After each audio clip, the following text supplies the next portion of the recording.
the presenters for the beginning of school year reading assessment. Ito yung mga tools partner na bumibida sa panahong ito dahil ang lahat ng schools natin, elementary and secondary schools, in all public schools sa ating division ay nag-undergo ngayon ng tinatawag na BOSY reading assessment. Yes. 'Di ba? Tulad ng yan, ipipresent natin later on kung ano yung tatlong reading assessment tools na ginagamit natin. Okay, so partner, may mga nakapag-submit na kasi ang ating memorandum for the submission of the reading assessment September results. 6 ba yun? Yes, ay September 6. Pero we're issuing a memorandum na medyo i-delay natin or i-move natin kasi walang pasok pala, konti. Kasi last week nga ay walang pasok.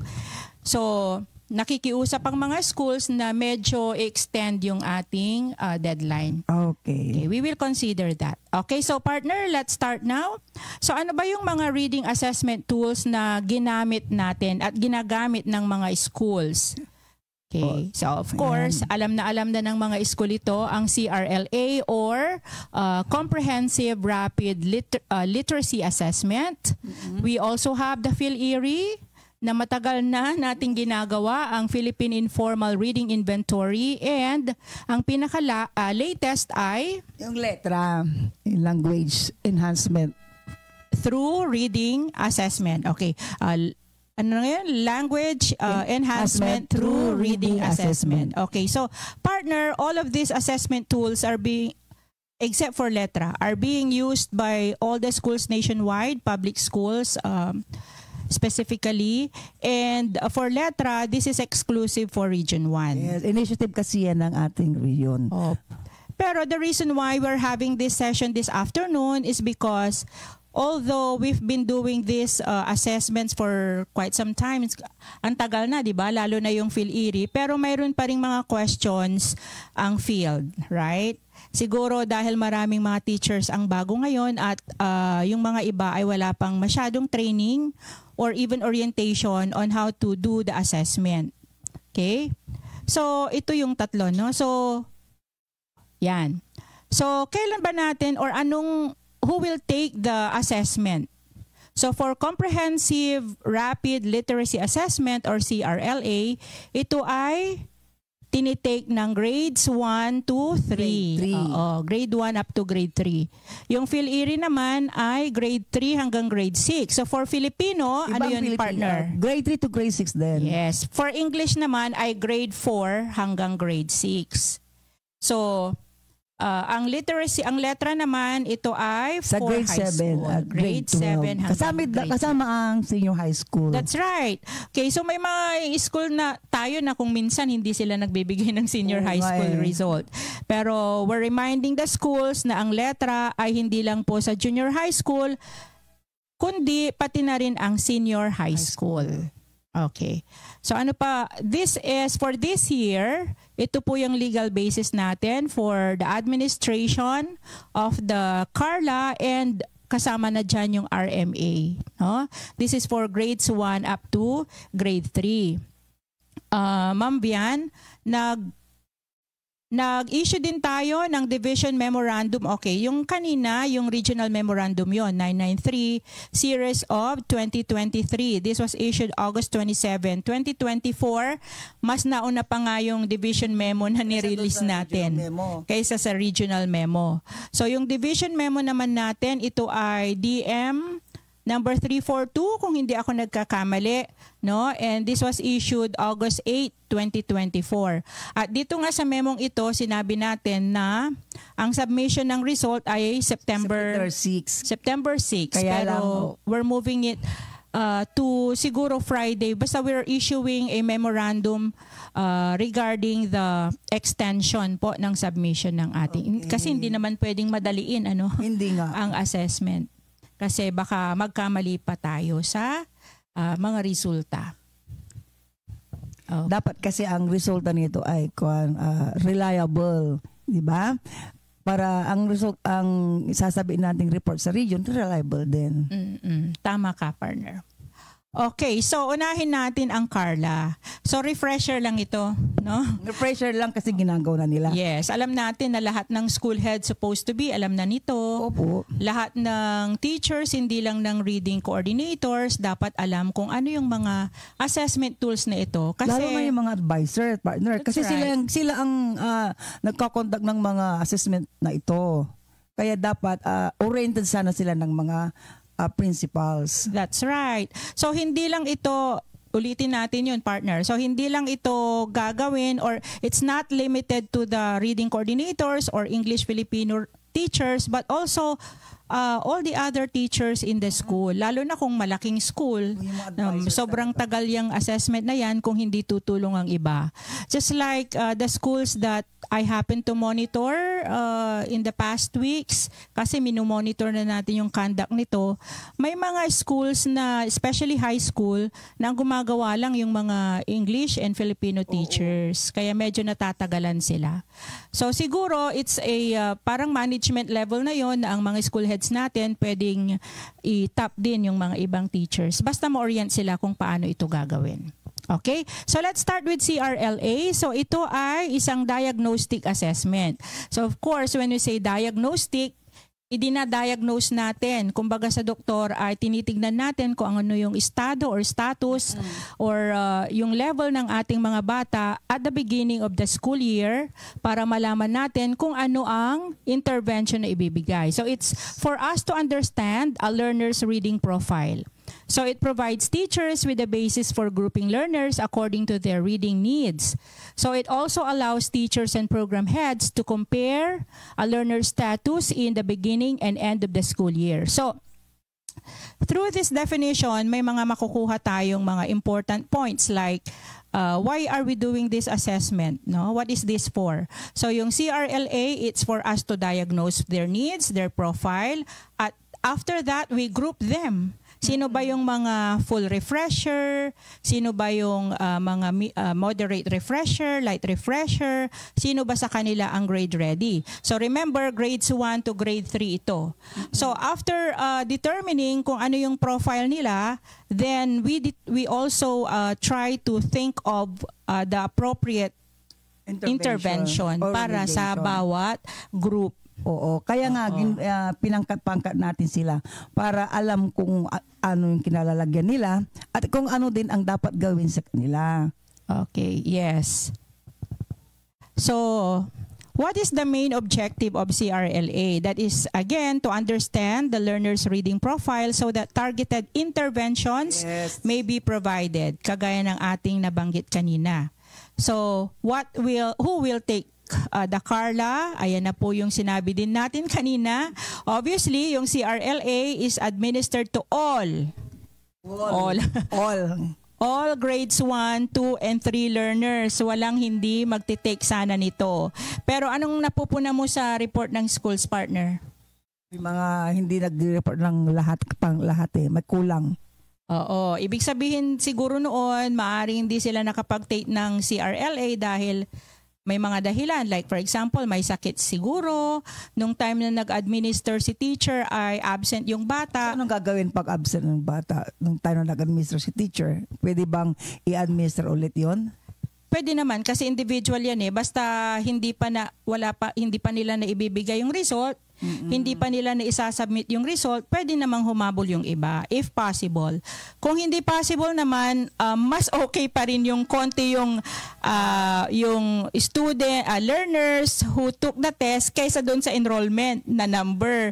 Kasi ito yung question sa atin ng region nung nagbigay tayo. Although hindi sa division natin, in other divisions na bakit daw mas marami yung number of learners who took the test kaysa doon sa enrollment. So yun ang napaka-imposibleng mangyari, no? So it could be that there's a bigger number doon sa enrollment kaysa doon sa learners who actually took the test. Kagaya din na sa PhilErie at saka sa letra. Okay. Pero as much as possible, sana lahat ng bata natin ay ma-assess. Okay, when is the CRLA administered? twice itong ina-administer every beginning and end of the school years. Pre-test sa post-test yan. Oo. Ang tawag na natin ngayon ay BOSY, beginning of school year, at EOSY, end of school year test. O pre-test and post-test din yon. Okay, so the grade 1 CRLA toolkit is composed of how many parts? Okay, there are 2 parts. Parehas lang ito sa lahat ng languages, be it Pangasinan or L1, Filipino or English. So there's part 1, alphabet knowledge, phonological awareness, decoding, and word recognition tasks. Okay, so ano ba yung makikita natin dito sa part 1? O yung mga teachers na nandiyan na nakikinig sa atin, pwede kayong mag-interact, no? You can write your answer siguro dito sa ating message box or dito chat box. Baka may mo ka mamaya dyan, partner. Baka may tinago ka dyan sa bulsa mo, partner, na pwede nating ipapremyo. Okay, so part 1, yun yung mga letters lang, no, na itatanong mo yung letter sounds. Grade 1 kasi. Oo, sa grade 1. Okay, ngayon, pagkatapos nila doon sa part 1, they proceed to part 2. Okay, mamaya natin explain kung paano yung kwan. Ipakita muna natin, partner, kung ano yung mga parts. So yung part 1, again, yung madali lang. Yung part 2, it's grade 1 level reading fluency and comprehension task. Ito na yung magbabasa sila ng narrative or paragraph, ganon. No? Short paragraph lang. Yes, especially for grade 1. Syempre, naaayon yan sa level ng bata kung gaano kaiksi or kahaba ang text na kanilang babasahin. May number of words pa yan. Okay, ay nahuli yung question. So for grade 2, CRLA toolkit, parehas lang, may part 1 at part 2. Pero take note. Sila. Yeah, take note. Tignan mo yung part 1, grade 1. They are in grade 2, pero yung part 1 niya is grade 1 level decoding and word recognition task. And part 2 is grade 2 level reading fluency and comprehension. Parang si grade 2, yung part 1, ang level nila grade 1 ang ginagamit, Yeah, especially because yung part 1 talagang sa pre-test pa lang, BOSY, chine-check natin kung gaano na ba sila kaalam, how much they have mastered yung skill na dapat na master nila nung grade 1. Oo. Okay, so that's it for grade 2 toolkit. For grade 3 naman, part 1, part 2 pa rin. Ganun pa rin. Pero yung part 1, notice that grade 2 rin. Grade 2 level decoding and word recognition task. At saka yung part 2, the same as yung level nila na grade 3. Grade 3, level reading fluency and comprehension task. So, as you can see, yung pattern niya, parehas lang. Part 1, part 2, decoding dun sa umpisa. Yung part 2 naman, comprehension na. Okay, so let's move on. Ito yung mga questions na nandoon sa ating DepEd memorandum. So in which language or languages is Carla administered per grade level? Ito yung karamihan sa mga teachers natin nagchat-chat kung ano ang tinatanong nila. Yeah, i-administer nila. Sila. Oo. Although sa score sheet makikita mo na kung ano dapat Ayan. So sa grade 1, L1. Again, ang L1 na tinatawag natin yung language 1 or mother tongue ng bata. Ngayon, dahil medyo dumami na yung mga schools natin claiming that their L1 is Filipino or Tagalog, syempre, ang i-administer nila sa grade 1 ay yung Filipino. But they have to really check through yung language mapping steps, yung procedure, dapat ma-follow nila. Hindi lang yung porket nagtatagalog ang bata ay Tagalog na yung L1 niya. May mga proseso yan, no? Okay, so for grade 2 naman, they will take L1 and Filipino. So dalawa sa grade 2. Meron din sa grade 3, tatlo. L1, Filipino, and English. Yes. So, padami ng padami. Sa grade 3, tatlo na. Yeah. Lalo na, nagkakarla sila sa Filipino. Nagfi-fill-iri pa sa Filipino. So, yung grade 3 teachers, kailangan So, ibig sabihin yan talagang nakita talagang kinalalagyan ng grade 3 pupils ngayon. Kasi tatlo na yung assessment nila. Oo, tama. Kung proficient or fluent na ba sila sa mother tongue nila? How are they in Filipino? How are they in English as readers? Okay. Okay, so that's how long is the administration time for each student. So according to the latest memorandum or issuance, the estimated assessment duration is approximately 8 to 15 minutes, no? Yung memo na ni-release natin, ang nakalagay pa doon ay nakabase kasi yon sa regional memo na ang nakalagay ay 15 to 20 minutes. Mas matagal. Yeah, pero itong 8 to 15 minutes, this does not include the preparation time of teachers and delivery of questions. So parang mabilis lang naman yan, lalo na kung medyo matatagalan siguro kung yung bata ay magaling nang magbasa dahil dire-diretso hanggang ano yon, yung sa part 2 yon, no? Pero hanggang part 1 lang yung iba. Oh, hanggang part 1 lang yung iba, especially kung talagang hindi pa nila kayang magbasa. Sa pre-test siguro, doon sa BOSY, mas sa part 1 pa lang sila. Oo. Pero more possible. sa BOSY, possible, marami na sa Diretso sa part 2. Yes, tama ka doon, partner. Okay, so how is the Carla administered? Ano lang to, pahapyaw lang yung konting sundot lang dahil na-orient na po natin ang ating mga school heads about this, and we So, iisipin lang nila kung tama ba yung ginawa ko? Oo, yun lang. Especially dun sa mga tapos na. Dun sa mga hindi pa nakatapos, medyo reminder lang po ito. Okay, so teachers are advised. Ayun, mayroong administration guidelines per grade level. This can be found in this link. So, screenshot nyo na po itong link na ito. At saka nandoon na sa memo. Link na binigay natin sa mga PSDSS. Okay. Ng ating mga mahal na PSDSS naman ay finorward na sigurado sa ating mga school heads. And the school heads to the teachers. Okay. So, ito yung mga simple steps. So, read the administration guide, syempre, no? Kailangan hindi tayo sasabak sa laban na hindi tayo preparado. Kailangan alam natin step by step kung ano ang dapat gawin, kung paano natin i-administer yung reading test. So, of course, we have to prepare the needed materials. Importante yun na mayroon tayong materials. Dapat may hawak-hawak silang score sheet dahil ilalagay nyo kaagad doon ko, especially yung record ng bata, no, individual dapat child. Documented palagi. Yes. Okay? So, administer part 1 muna, no? Of course, part 1 lagi ang umpisa, especially task 1. Okay? Ano yung task 1? Ito yung mga letters lang, mga ganon. Oo, letters sa grade 1, and then for grade 2, iba naman, grade 3, iba yan. Basta word recognition yan, yung task 1. So, if the score in the task 1 is 0 to 6, so magpo-proceed sila sa task 2, rhymes. Yung rhymes lang kasi 0 to 6 lang yung kanilang score sa task 1. Madali kasi may basihan sila, di ba? Oo, madali lang siya. So, kung 7 to 10 naman, medyo mataas yung kanilang score sa task 1. Task 2 na. Hindi nila ititake yung task 2L or rhymes. Kung hindi, magpo-proceed sila sa task 2 na sentences ang kanilang babasahin. Okay. Kasi we can infer na doon sa task 2 na rhymes lang yun. Ito nga yung pinapakinggan lang ng mga bata yan eh. Wala silang printed page or printed material na gagamitin. Pero dito sa pag mas mataas ang score nila, magbabasa na sila ng sentence. Oo.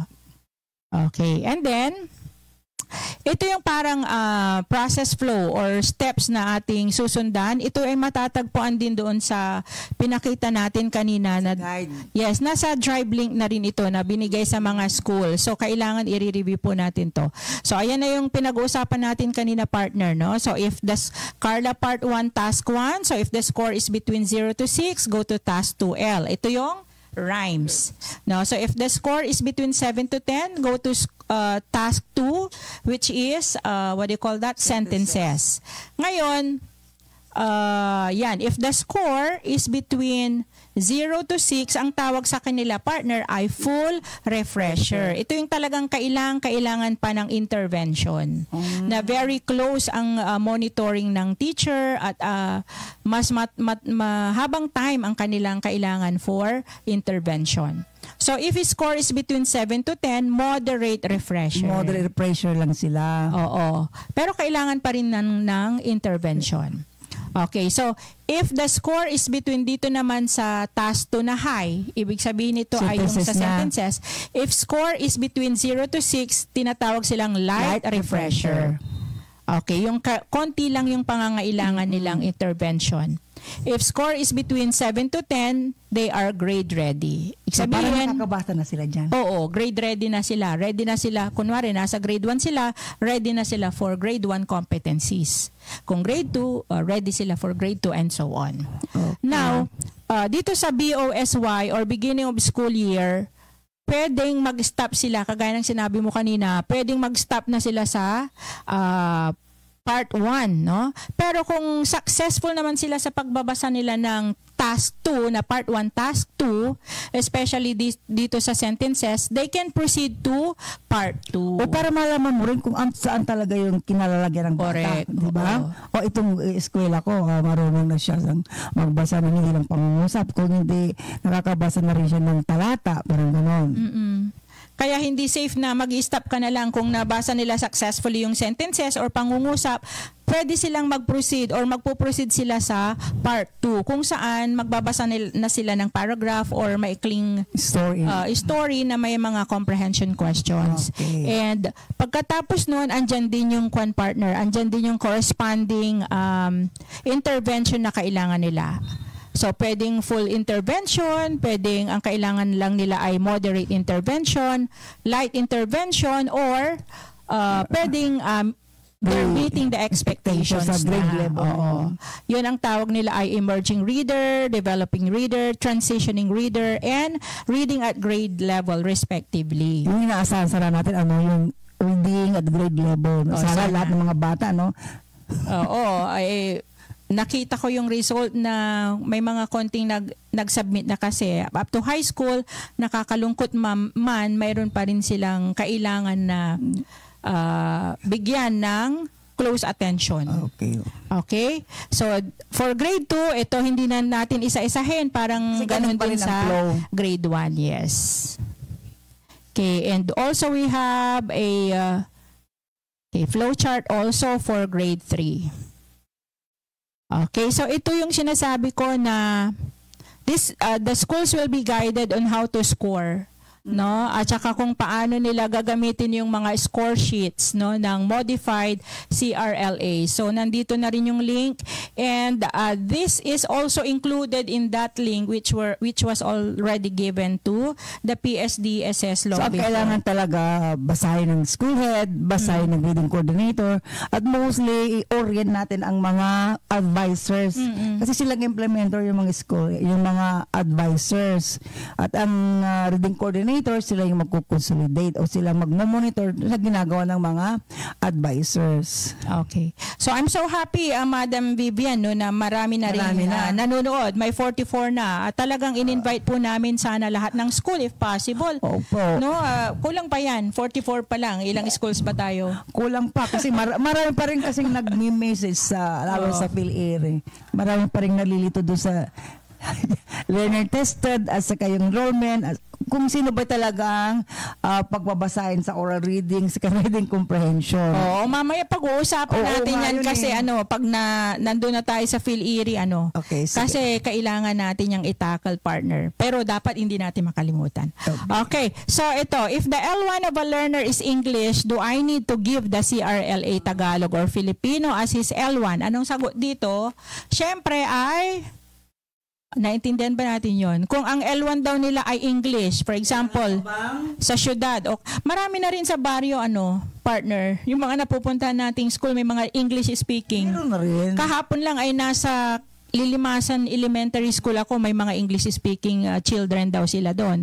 So, at truly, nung nakita ko yung bata, English speaking talaga.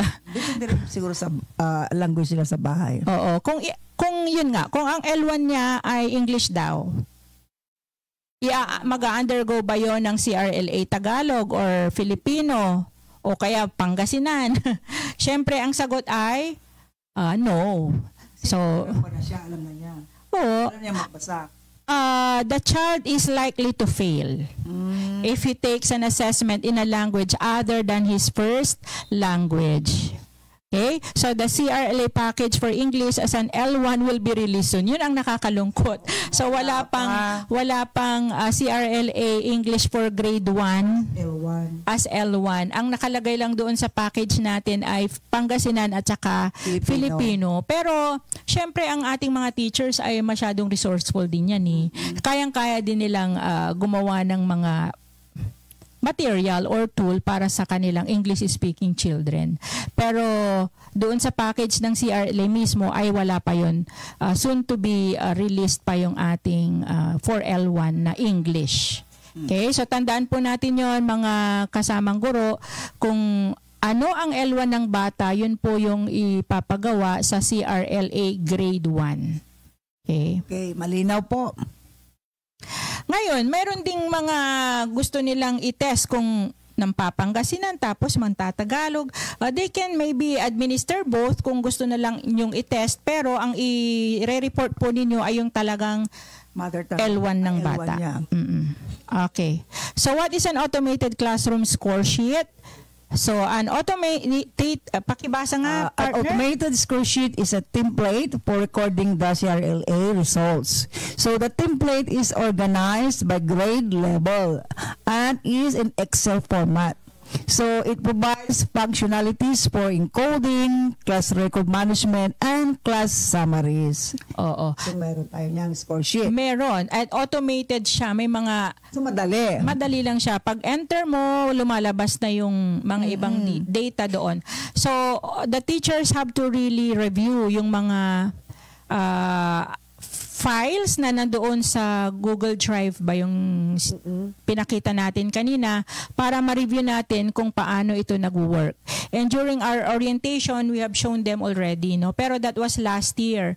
Parehas pa lang din naman kung paano gagawin this year. Pero nga lang, yung Drive link or Google Drive na binigay natin ngayon ay modified CRLA. Yun ang binigay sa atin. So modified na ngayon ang CRLA unlike last year na binigay natin. Yes. Pero may issue na which came up just this morning, yesterday, the other day actually, pero bumalik siya kanina. This is an issue from Central One sa kanilang sa kanilang experience sa pag-a-upload po ng result.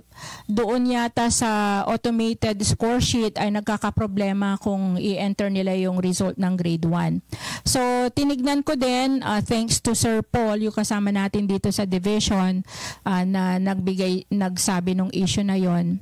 And truly, ang valid naman yung kanyang findings, yung observation niya. Kaya siguro kailangan natin itong iakyat sa taas. So, ang mga school siguro ngayon, kung kayo ay nagkakaproblema sa pag-upload doon sa submission link na diretso sa central office, isulat lang po ninyo yung inyong feedback, yung observation nyo at ipaparating po natin sa region para matulungan po tayo mag-troubleshoot nito. Pero for the meantime, nagbigay din tayo partner ng link kung saan magbibigay ang mga schools ng kanilang result for the consumption of the division office. Okay, papakita din natin later yung link, although binigay na rin natin ito sa mga PSDS. Okay? Sige. What is a school summary template? Partner. School summary template is used to consolidate assessment results from individual classes into a summary for school. And the school should assign a personnel, specifically the school ICT, to manually copy and paste as values the data from the classroom summary section of each classroom score sheet into the school summary class results. Okay. And so how do I submit now? Asumpal ko lahat tapos nang mag-administer ng CRLA. So how do I submit the school summary results? Ito yon. So schools must upload the school summary Excel file to this link. Ito yung partner, dumidiretso ito sa central office. Kaya nga ito yung nangyari po last school year. Specifically, yun pong ating end of school year na CRLA. Ito ay diretso na po sa central office. Here in our division, we don't have already access to this. kung hindi po ipapadala yung dashboard sa atin, ay hindi natin makikita kung anong schools, aling schools at ilang schools ang nag-submit na. Kaya ito lang, I think it was just late last month na nalaman po natin na there were only 17 schools out of 60. Kasi elementary lang po ito. Ang nakapag-submit po doon sa link. Kaya naghabol po tayo kasi hindi lang po tayo ang nangangailangan ng result nito, kung hindi sa region at of course sa central office, dahil sa ngayon alam niyo na po yung nangyayari. We are our officials, no, sa central office ay abala din sa pag-iisip kung ano yung mga dapat na intervention na ibigay sa mga bata. So, yung data po natin ay hindi lang po para sa use ng school division, but sa central office ay kailangan din po nila ito. So, reminding po lahat ng schools na to submit the result of this. Kung kagaya ng sinabi namin kanina, kung may issue lang sa pag-upload, just inform us. Okay po. And aside from the submission that you will do using that link na nasa screen, ay magsasubmit din po tayo para sa division para diretsong malaman din natin, makita din namin kaagad kung ano yung resulta ng assessment sa school. Para aware naman tayo sa result, di ba? Apo. Yes, okay. We move on. Ito yung sa gagawin natin sa school. Ito yung link na binigay ko sa mga PSDSS na binigay na rin sa mga school heads. Yes, RLA. Ito yung kung saan nyo i-upload yung result nyo ng CRLA and PhilErie, both schools and district levels. Okay. Sa Pilipino, pinasasubmit ko pa sa akin. Pinapasubmit mo pa rin. Pero may nagsasubmit na rin dyan, partner. Okay? Pag may maligaw sa link mo, ay ibigay mo rin sa akin. Ganun lang po kaming mag-partner ni Dr. Vivian. Ayan, nahuli yung for SDO SCC copy of result. Okay, paki-screenshot po mga kapatid. Tingnan natin kung baka may mga questions na pala dyan sa message box. So how can schools monitor their submission? Kasi kung minsan nag-claim sila, nag-submit na po kami pero wala naman doon sa dashboard. Okay, so use the link below to monitor and track school submissions. Yes. So ito po, kung gusto nyong malaman kung successful yung pagkaka-upload nyo ng inyong ng inyong report, no? Makikita nila ang pangalan ng school nila. Perhaps, sigurado, no? Kasi para ma-monitor nila. So take note that school submissions will be reflected in the submission tracker dashboard within 15 minutes. Manalagar mo ni 15 minutes. Baka mamaya tingnan nila kaagad. Baka hindi mag-register kaagad. So 15 minutes lang naman. So anong gagawin nila kapag wala yung submission nila after 15 minutes? Siguro to be sure, maghintay muna ng another 15 minutes and then mag-upload ulit. Baka may lang signal. Yeah, tama. Pwede ring the next day, basta hindi lang deadline. Okay. Okay, so ito yung interpretation of result. Medyo maliit siya, pero makikita naman yan sa... Pero may copy naman sila dyan, ganyan. May copy naman na sila dito, and kung gusto nyong mag-download, pwede namang mag-print from the DepEd website. Okay. Alright. So, PhilErie naman tayo, partner. So, ano yung PhilErie? Ito yung, napakatagal na ng PhilErie. Kaya, sigurado ako ay master na ito ng ating mga teachers, except for those who are new. Yung mga bago pa lang. Nagkakamali mostly yung mga bagong advisor o bagong teacher o kaya bagong reading coordinator kung minsan din. Tama. So again, sa Filipino, ang PhilErie ay para sa grade 3 hanggang grade 6. At for English naman, ito ay para sa grade 4 hanggang grade 6. Okay? Okay. So ano ang PhilErie? Review lang tayo. Okay, so the PhilErie aims to establish the reading level profile of children in the public elementary school system. So to do this, tests are administered again, just like CRLA, twice. May pre-test po at may post-test to assess the reading speed and comprehension of pupils in oral and silent reading. Ito yung sa score sheet ay mayroong frustration reader, frustration level, instructional, at independent level. Pero mayroong idinagdag doon sa PhilErie Manual ng 2018. Ito yung pagkakandak ng group screening test or yung GST. Kaya yung doon sa memo natin, partner, na September 6 dapat, GST muna. You are not expected to finish everything, no? Pero kudos. Na nila, okay lang. Oo, kung magagawa nyo na, okay lang. So congratulations sa I think may 2 district na nakapag-submit na, partner, ng may mga may mga levels na. No, pero kailangan pa rin natin yung GST kasi kagaya ng last year, kinuha pa rin sa amin. Last month lang ba 'yon? Kinuha yung GST. No, kaya i-submit muna natin yung GST result bago yung individual. At importante, gamitin nila yung form sa PhilErie, ando sa PhilErie for package. Kasi meron talagang, do-document nila yung results ng GST. Hindi lang yung tatas lang sila ng kamay. Kung hindi, meron talagang template na gagamitin para sa GST. At saka maalala ko, partner, yung guidelines nito. Kasi sa CRLA may administration guidelines. Ang PhilErie, especially doon sa mga bago, may guidelines din, step by step kung paano ito gagawin. Please download, medyo makapal lang ito, yung PhilErie Manual ng 2018. Hindi pa yun napapalitan. Marami naman kasing passages na pwedeng piliin doon. Kaya yun pa rin po ang ating guide kung paano natin isasagawa ang PhilErie both in English and Filipino. Kung sinasabi natin na basahin nilang mabuti yung full package ng PhilErie, yun ang mag-guide sa kanila. Lalo kung nagdadao pa lang sila kung ano yung gagawin nila, basahin nilang mabuti. At yung mga forms, nandoon bandang likod na pwede nilang i-download at i-print. Okay. So, partner, yung tanong mo kanina, balikan natin. Ang sabi ni Madam Vivian, yung mga test takers, ano ba ang tawag natin doon? Kasi doon sa, meron ka bang partner, meron ka bang yung mahaba na template? Okay. Ito ba yun?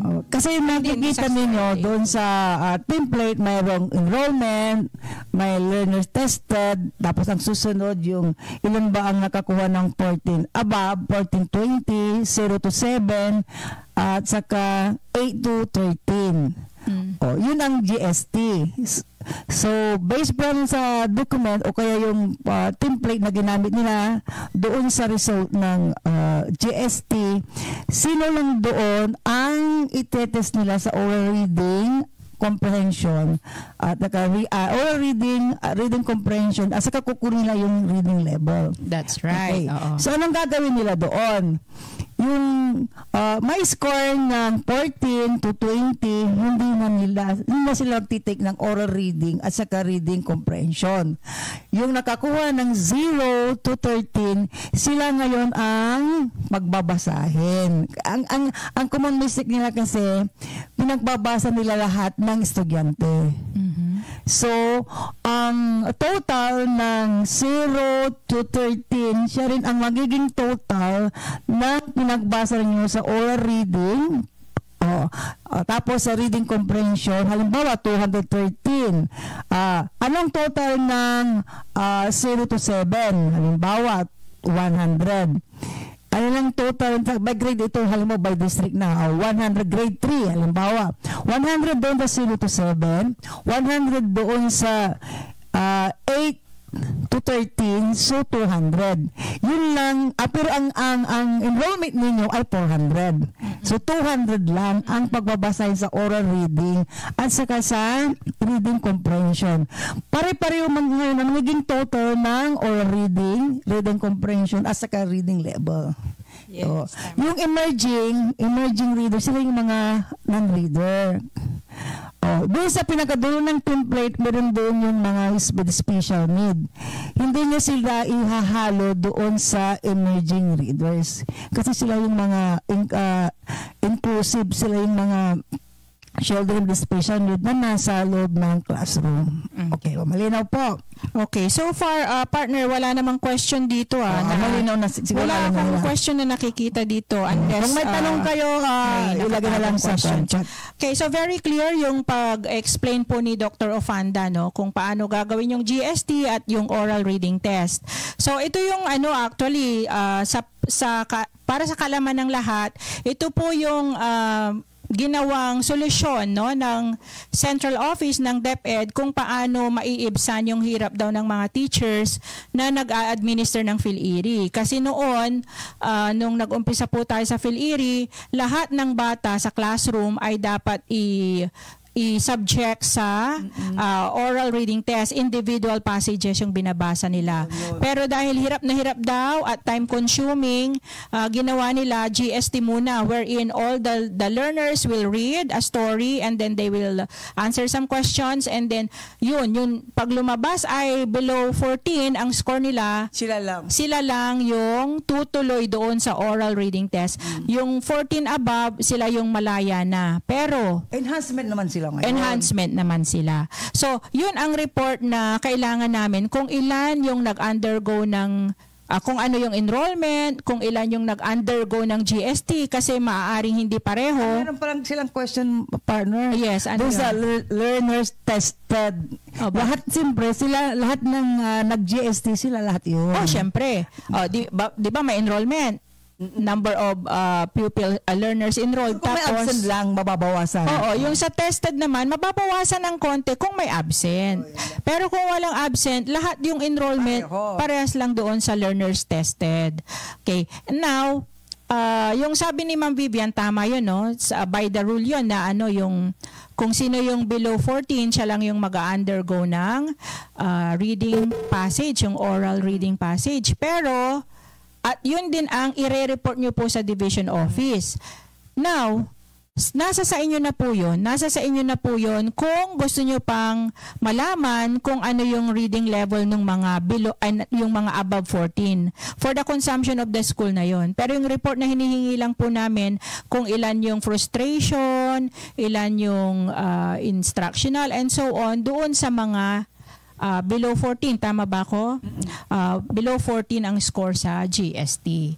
Okay, at isang common mistake natin, kung sino yung nag-exam doon sa pre-test, yun din po ang ipapa-exam nyo sa post-test. Hindi siya pwedeng madagdagan.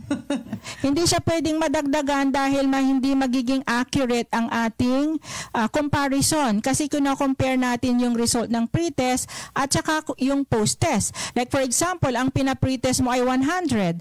Tapos, limuob, iran ami ugugaw for example lang, naging 120 doon sa post-test. Ano may transfer? Hindi na siya basta kung sino yung nag-take ng pre-test, yun din ang magti-take ng post-test. Kung hindi man kompleto, okay lang. Nabawasan, okay lang. Hindi pwedeng madagdagan. Pero ang sinasabi natin dito, yung for the sake of the result, yung accuracy of the result. Pero kung gusto mong makuha lahat yung kanila, nasa sayo na yun, wag mo na lang i-report dahil syempre confusing yun at hindi siya reliable. Maka-question tayo doon. So, sana nagkukuha nila yung point ko doon, partner. Oo. Malinaw naman eh. Malinaw sana, ano? Kung di pa malinaw, tawagan na lang kami. Okay, sige. Basta you are not prohibited to administer the test doon sa mga hindi nag-pre-test provided that you don't include them anymore in your report sa post-test kasi that will confuse us. Yung kami yung nagko-consolidate kasi nagko-compare. No? Kayo, gawin nyo yung dapat nyong gawin sa school level. Okay? So, let's move on, partner. Ito naman, siguro ito yung letra. This is the same with English and Filipino na iba lang yung medium. So again, this is language enhancement through reading assessment and this is exclusively for high school, junior high school and senior high. Okay, take it away, partner. So anong panuntunan ng letra? Hindi ko mabasa, partner. Ay, medyo maliit, Basta sa grade 7, nag-umpisa tayo sa grade 7, meron yung sa word tayo mag-uumpisa. So, antas 4 to 5, kwento ng pangunawa, nababasa ng wastong teksto may sa ko na ito partner sa antas ng basta kung titignan natin sa letra, sa bawat baitang mayroon antas ng word level, below word level, praise, sentence, at saka yung sa may comprehension. So hanggang sa senior grade 11 to grade 12. Tignan lang natin, nasa inyo naman ang mga panuntunan, nasa inyo yung aklat na binigay ng naglalaman ng mga teksto. Pakibasa na lang doon kasi alam ng mga guro, mayroon na silang kopya nito. Ang importante lang po ay angkop tama ang ating pagsasagawa nito para reliable po ang ating result. At kung nag-conduct tayo ng pre-test, sigurado natin na mayroong post-test. Tulad ng sabi ni Ma'am Ben, kung sino yung nag-take ng pre-test, siya rin ang mag-take ng post-test. Para same lang po yung total number. Except lang po kung mayroong nag-drop out. Okay po. Okay. Oh, shit. Okay, time. Ano? Okay na yun kasi sinamarize na natin. Okay, sige. So ito yung different levels, partner? Kasi word na sila sa high school, word na sila. Dapat kung sana wala na yung below word. Lahat sila nakakabasa na ng salita. Okay, ito yung mga antas. Ito, ulitin natin, partner. Ano yung mga antas? 0, di nakababasa. So wala sa mabasang salita. Walang kakayahang bumasa ng salita. Nakakalungkot naman kung mayroon pa rin sa 10 salita, dapat makabasa siya ng 5. 10 salita mula sa 20 salita. Sa baitang 8, ilan na nababasa niya? 11 sa 20 salita o higit pa. Sa grade 9, 12 salita mula sa 20 salita o higit pa.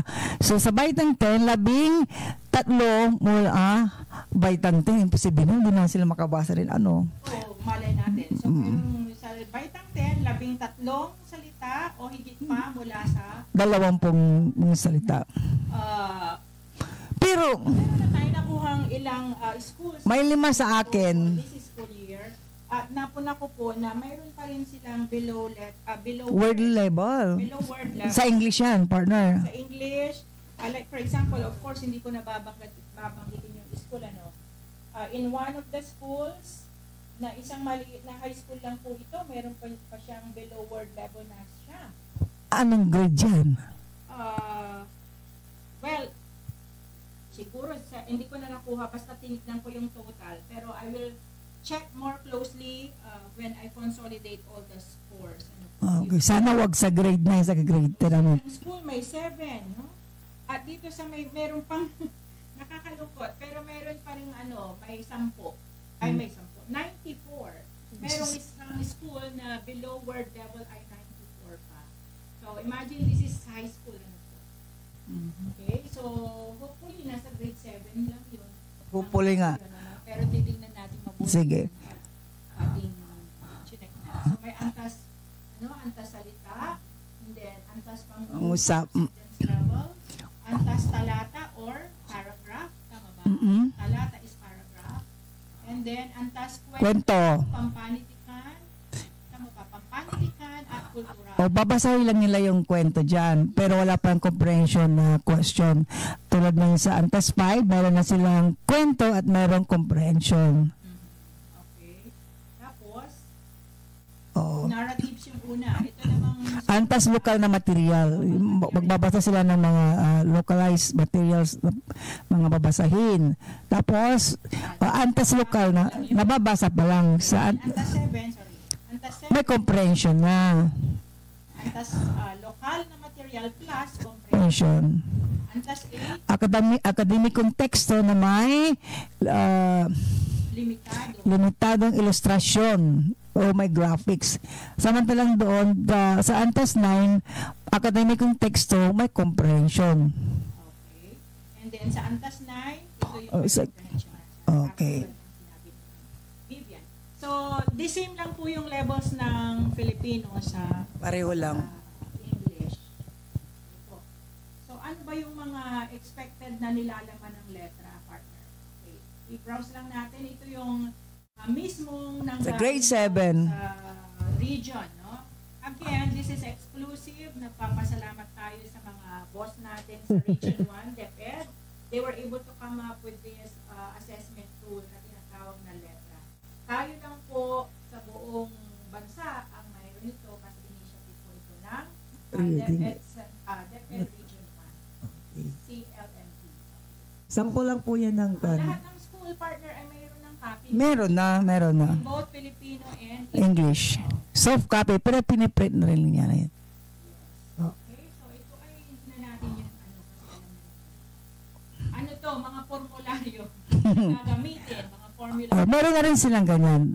Kasi may link sila na binigay sa kanila. Wala namang nagtatanong kung paano Wala naman. yung mga forms na ito. So, I presume na gamay na ito ng mga school kung paano ito gawin. So, lahat is provided to, or are provided to the schools. Kailangan lang nila ay fill out. Okay. What do I have here on the screen? Medyo nagtali lang po ako for English. Ito yung mga different districts. Yung mga may blue dyan, hindi applicable, not applicable. So, just have a rundown. Sa CRLA, mayroon ng submission ang District 1A for Filipino. Yan, gising-gising. May in charge sa mother tongue and English. Okay? And Phil-Iri, waiting pa rin po kami. Mayroon ding listahan si Ma'am Vivian, pero that will come out soon. Phil-Iri ang nagbigay na District 3B, kailang may konting revision. Meron na ang District 4, tama ang ginawa nila. Hindi ko lang sa Core A o Core B ba yun? Si Ma'am Rinji. Okay. Magtakay na yung 4B ba yun? Yes. Ayan, so 1B, congratulations. Meron na silang CRLA at Phil-Iri. Pero GST pa lang yan, so diretso na po kayo. Okay. Okay lang ba? Matagal na akong walang sound. Okay, so sa District 1B, again, congratulations. You're done with CRLA and Phil-Iri. But we're still waiting for yung individual nyo po sa 1B. Kasi ituloy-tuloy nyo na dapat doon after GST.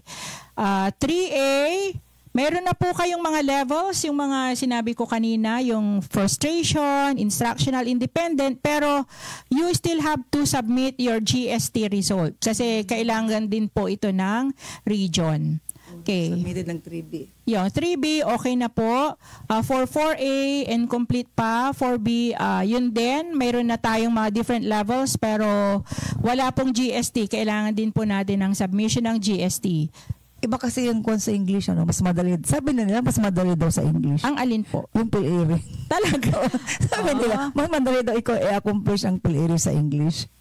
Grade 4 to grade 6 kasi ilan lang yun. Okay. So, ayun. Sa 5A, mayroon na ring submission pero incomplete pa. But, don't worry.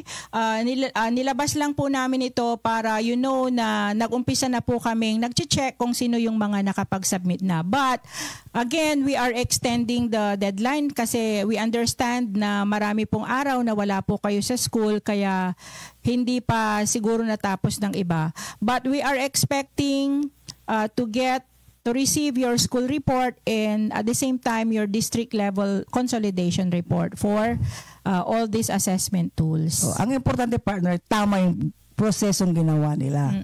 Tama yung results. Wag na po natin masyadong madaliin baka sa pagmamadali-mali naman yung result na naipasa ninyo. But we are planning na ang submission nila hanggang Lunes, pwede na siguro. Pwede na siguro yun. Lunes, kasi dadaan ng Sabado at Linggo. Ano na ngayon? Wednesday na pala ngayon. Wednesday na.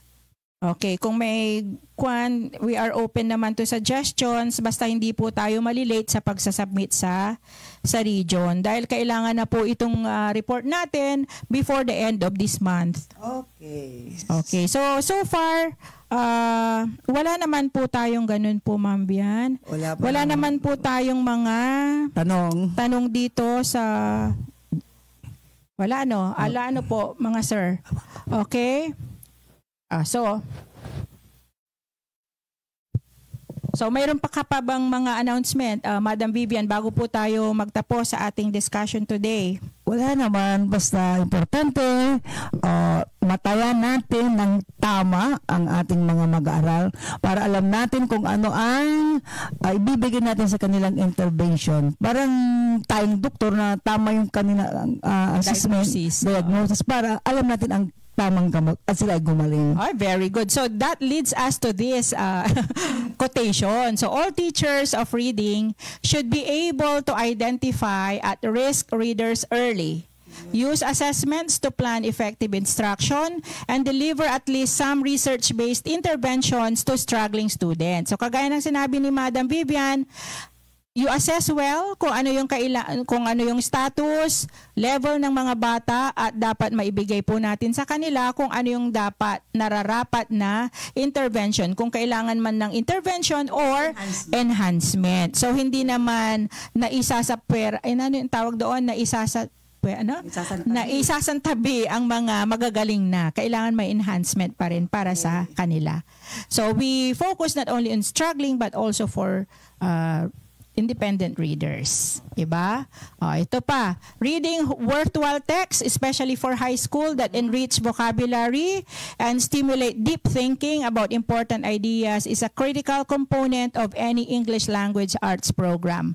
And so, tayo pong mga teachers, tayo po ay nasa atin ang susi kung paano lalong mabisa or epektibo ang pagkatuto ng mga bata sa school natin. So, let's choose the right text, yung mga magaganda na makakapagbigay daan sa kanila para ma-develop nila yung critical thinking nila, not only in the English program but in the communication arts program, dahil kung marunong sila, magaling silang magbasa, it's possible at it's 100% I'm 100% sure na kaya din nilang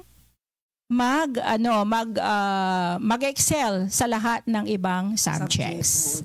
Okay? So, siguro, kung wala pa rin tayong question dito, mag-shout out muna tayo bago tayo magtapos. So, magpapasalamat po kami sa aming mga bosses, ang ating Dexicom, ang ating SDS Ma'am Sheila, our ASDS Sir Dom, ang mga dalawang chief natin, si Chief Ma'am Edith, at saka si Chief Marlon. Thank you so much po. And syempre si Sir Dennis, lahat po ng aming mga kasama na education program supervisors, lahat ng school heads na nanonood, yes, and mga our PISDES, public schools district supervisors, lahat ng principals and mga teachers. We're still open sa mga questions ninyo. Nakita ko may mga nagsasubmit, partner, may mga humahabol na.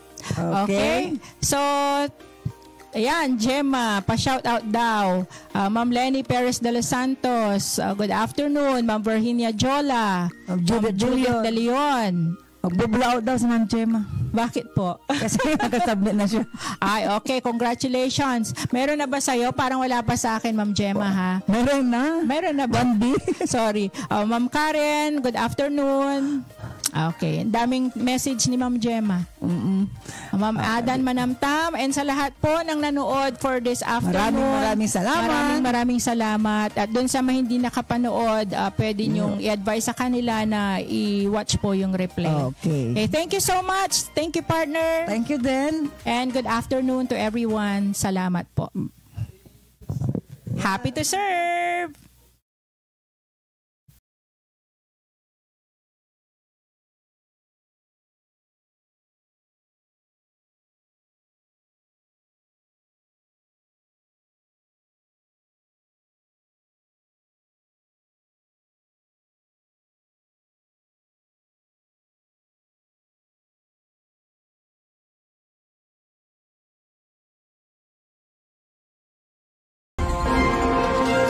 Good day, Philippines. Hello, Region 1. Aloha, San Carlinian learners. Airing live from the mango bamboo capital of the Philippines, San Carlos City. You're tuning in to CCN Broadcast Center.